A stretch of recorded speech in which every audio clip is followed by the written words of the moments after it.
Hello, I'm Richard Chambers. Welcome to A View from the Audit Trail, where I discuss issues and other topics relevant to internal audit professionals around the world.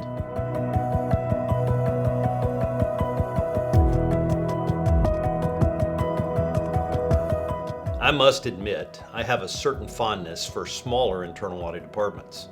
My first gig as a chief audit executive was for a team of 5.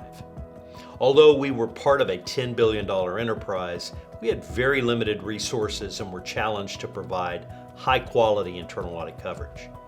But we succeeded, and from that first assignment, I went on to lead internal audit teams of more than 1,000. The reality is, however, that most internal audit departments are closer in size to the first one I led.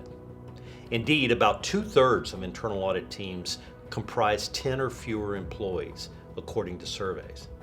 More than 40 to 50% have 5 or less. How do we know when an internal audit department is sized right? There are many factors to consider. For example, the size and location of the overall enterprise, the industry, and the risks it faces, to name a few.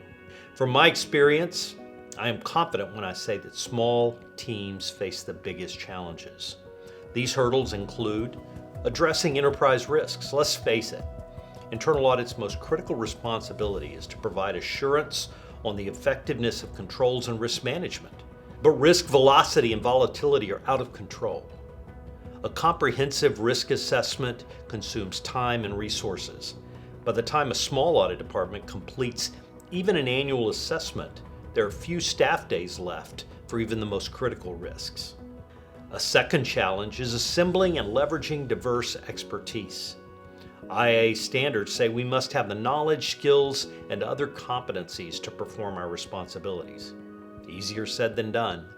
As a CAE of a small audit department, I was fortunate to have a team with broad competencies, but in all honesty, we still lacked deep expertise. Number 3, building and sustaining enterprise relationships. A powerful network of relationships within the enterprise is crucial. These relationships must be based on trust and respect, and they demand effective communication. Certainly, small audit departments can develop key relationships, but a small staff's reach is limited. A fourth challenge is balancing administrative tasks with audit mission. Vacation and holidays, non-internal audit administrative demands, and many other factors.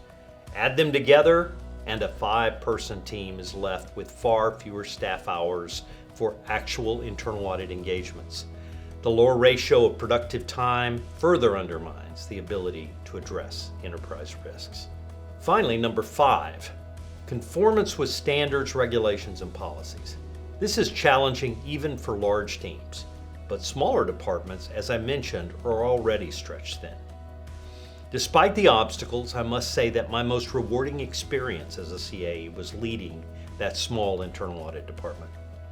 I was energized by the opportunity to demonstrate our value to key stakeholders, even against formidable odds. To be sure, leading teams of 1,000 internal auditors was much easier. We had greater resources, but there wasn't quite as much satisfaction when we delivered the big impacts that separate the good from the great internal audit departments. With a view from the audit trail, I'm Richard Chambers.